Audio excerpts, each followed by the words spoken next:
George Waddell, nicknamed Rube, was an American original and unlike anyone else from the Deadball era. At the time of his death in 1914, he was described as the Peter Pan of baseball, or to make a more contemporary comparison, Pee Wee Herman evokes his childlike spirit and boyish pursuit of fun. Everywhere Waddell went, including the ballpark, he brought along his colorful, unpredictable personality and attention deficit disorder. Rube chased fire trucks, conversed with fans during the game, and might disappear for days at a time before showing up to win both games of a doubleheader. There was a whimsicality to just about everything he did. Teammates once found their star underneath the grandstands playing marbles. Rube's antics, and we'll get to those in a bit, are the stuff of legend, but it is what he did on a baseball diamond in the early 20th century that made him a national celebrity. Let's talk about Rube Waddell, the Deadball era's strikeout king. In his time, as in ours, the .300 batting average marked exceptional hitters, while the very best pitchers surrendered fewer than 3 runs per 9 innings of work. One thing was not common at all: strikeouts.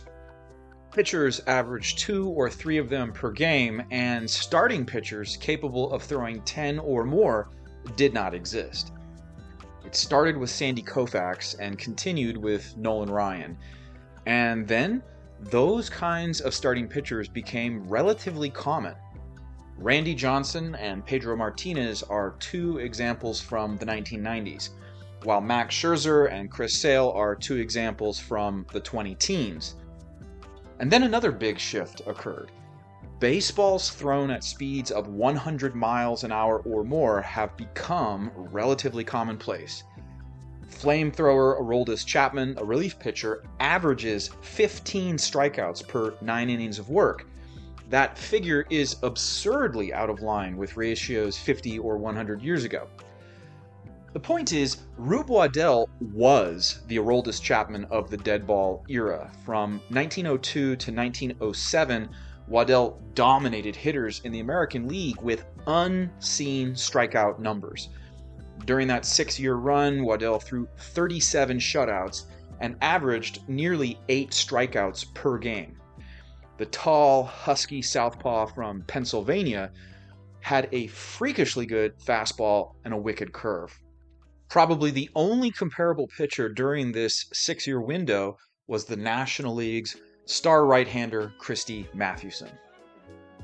In 1904, Waddell struck out 349 batters, which remains the American League record for a left-handed pitcher. But his great gift was control. For every 3 batters Waddell struck out, he issued 1 walk. In contrast, Bob Feller and Nolan Ryan could strike you out with high heat, but they consistently led their leagues in walks. Waddell left baseball in 1910 with a career strikeout ratio of 7 batters per 9 innings. That's a good ratio in our time, but he did it in the Deadball era, and his career strikeout ratio is almost 2 higher than Walter Johnson and Dazzy Vance, and 1 higher than Bob Feller. Satchel Paige ended his long career with a strikeout ratio of 7.7, higher than Rube's, but then none of these guys come close to Sandy Koufax. Koufax blows them all out of the water. So Waddell was this superhuman strikeout pitcher from the Deadball era, but so much of his celebrity had to do with off-field behavior. Biographers have called him a zany artist and king of the flakes. Sports writers always use the term eccentric. He was impulsive, flamboyant, mischievous, and unpredictable. He would disappear mid-season and go fishing. Where's Rube? Nobody knows. Gone fishing. He pranked teammates, hiding their bats and gloves or sneaking up on a teammate to give a big scare. Fire trucks fascinated Rube, and he even left the pitcher's mound to chase them.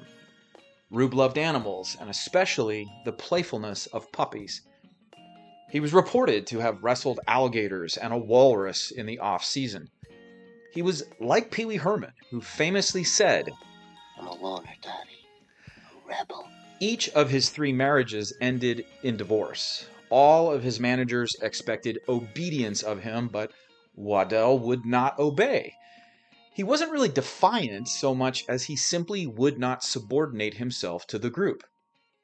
Now, manager Connie Mack enticed him to pitch for the Athletics, and it was in Philadelphia at Columbia Park where Waddell put up historic numbers and drew massive crowds. Boys adored him. The press loved to speculate about whether Connie Mack would release the rascal, and everyone wanted to see or read about the grown man who refused to grow up. Rube's personality did lead to problems. He spent money impulsively, too much of it drinking in saloons, and he could never settle into a stable domestic life. But Waddell had a heroic side too. When Athletics center fielder Danny Hoffman was knocked unconscious by a fastball to the temple, Rube rushed into action. He carried Danny off the field, flagged down a carriage, and rushed him to the hospital. All night long, Rube held ice to Hoffman's head. Now that's someone you want on your side when the going gets tough. The Athletics eventually sold him to the St. Louis Browns, where he amused crowds for 3 seasons and put up very good numbers, before the Browns released him in 1910. Rube found his way to new adventures in Minnesota, playing minor league ball, before his health took a sudden turn for the worst. He caught a severe cold after standing in icy waters for hours, working to save a town from flooding in Kentucky. George Rube Waddell died of tuberculosis on April 1st, 1914, age 37.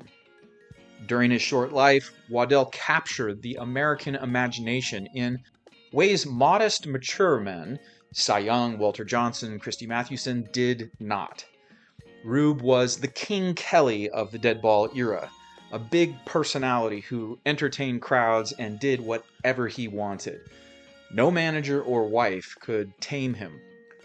Like Peter Pan or Pee Wee Herman, he evoked the spirit of adventure and freedom of youth, except he had a powerful grown man's body. In many respects, Rube Waddell passed his brand of celebrity onto another George. George Herman Ruth, Babe Ruth, came along and took up the mantle of the American sports hero who refused to play by anyone's rules except his own, and to have fun doing it. Both Rube and Ruth were original, irresponsible, and revolutionary. They did things on and off the field that no one had done before. In part 2 of this series, I'm going to look at another left-hander whose 6-year run of dominance marked the beginning of a whole new era in Major League pitching. Let me know what you think of this episode, and thanks for watching.